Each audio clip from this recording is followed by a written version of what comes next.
let's do this. Welcome, game developers, to Mad Doug Teaches Ue5. Yes.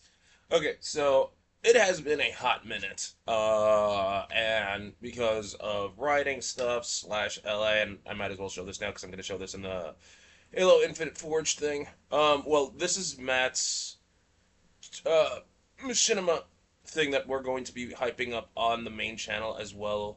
I'll just quickly show that off. I hope the volume is... Oh, never mind. I can't show that. Scroll down. Scroll up. Is this it? Well, it's about time you two showed up. Get your head out of your asses and pay attention. Thank you, Donaldson. Now everyone pay attention. We were sent here to find this location and bring back the alien artifact it holds. Okay, you ugly son of a bitch. Smile pretty for me. Fuck! Go loud, go loud! I know, and it's the worst. The only things here are rocks, and if I have to listen to the water dripping from the stalactites one more night, I might lose my shit.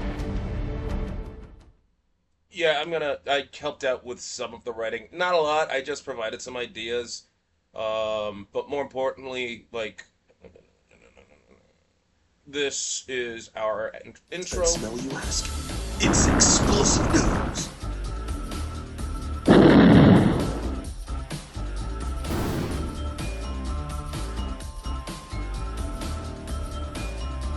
What? Banging you with news from different planets, time periods, dimensions, and beyond. Explosive News is anchored by Cyrus Jenkins and Talking Animal Co-anchor Rooster Cogburn. And now, the news starts while I eat some pudding. I'm gonna put this on Mad Hen Animations, and as well as timestamp and put a chapter as to when this tutorial will start.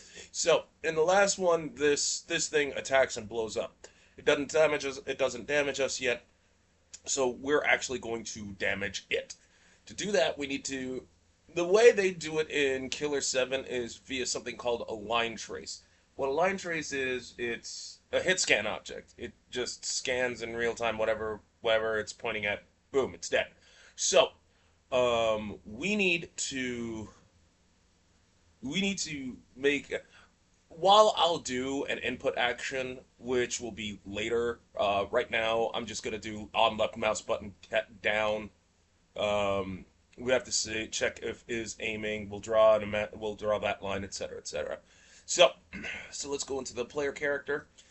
Like I said, I'll change this to an input action later on, just not right now.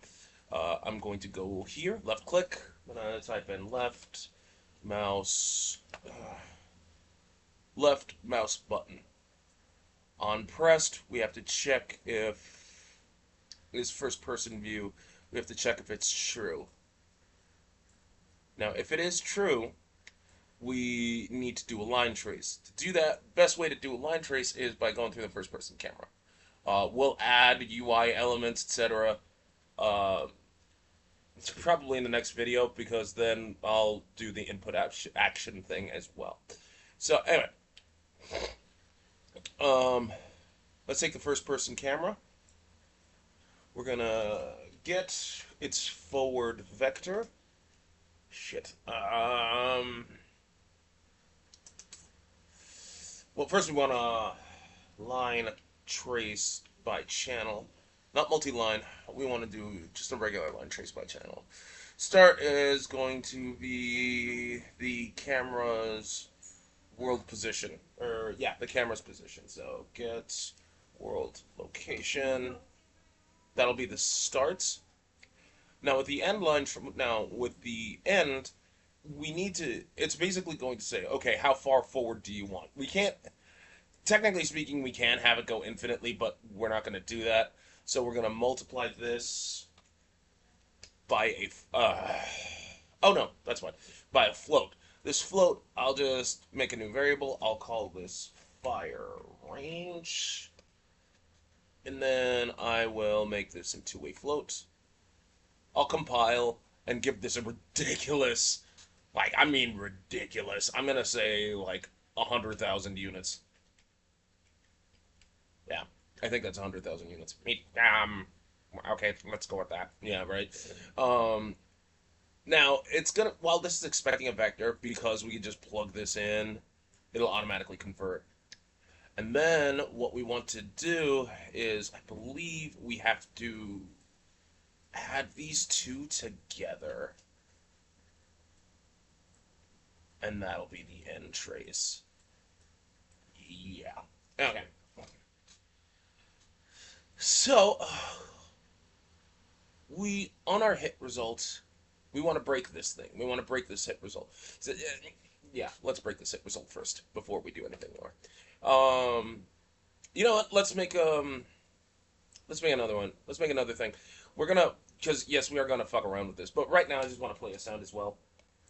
Play sound 2D. I'll just call the give me a sound. What's that? Camera shutter. Collapse. Do I have any do I have any gun sounds?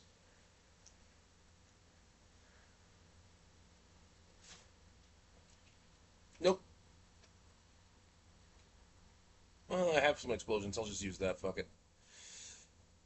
All right. So, what is this hit result? It's asking if we hit anything. I mean, a lot of things. If it has a blocking hit, right down to if we hit a specific location, if we hit an actor or its component. Um, so we have a ton of like, for instance, we could on hit component we could just static mesh.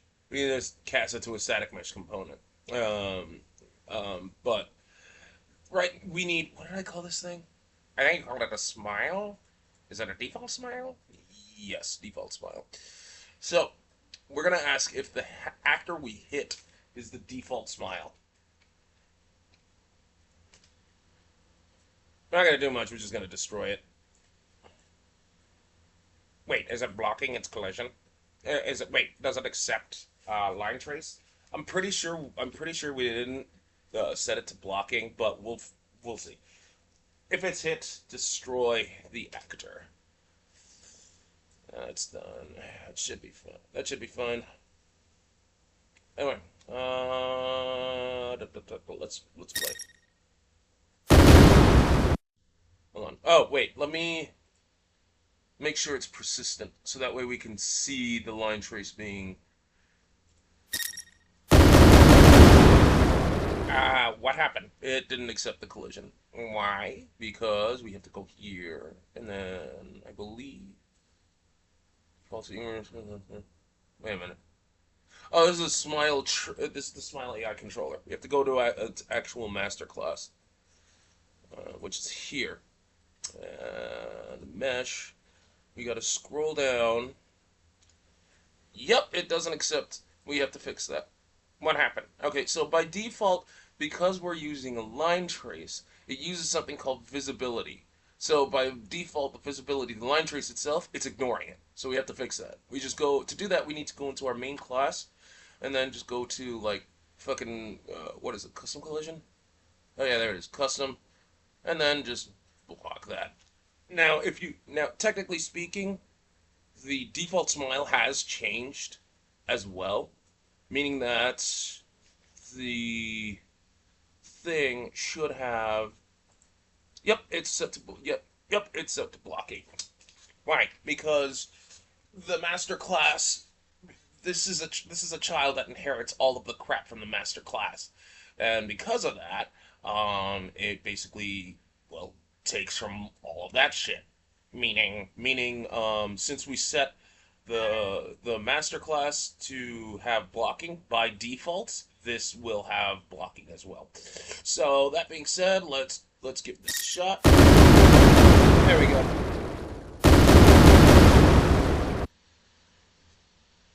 Oh, cool. So what now? Now what we have to do is add some more bells and whistles. For starters, we're going to actually set its walk speed a lot slower. Then what we have to do is add some UI components, bells and whistles, for like adding the gun mesh. Because the gun mesh is invisible, right? So we have to do all that. And then, more or less, we have to actually set spawn points for the smiles. Because in Killer 7, all of the smiles, I mean all of them, in all the levels, they're hard coded to have specific spawners.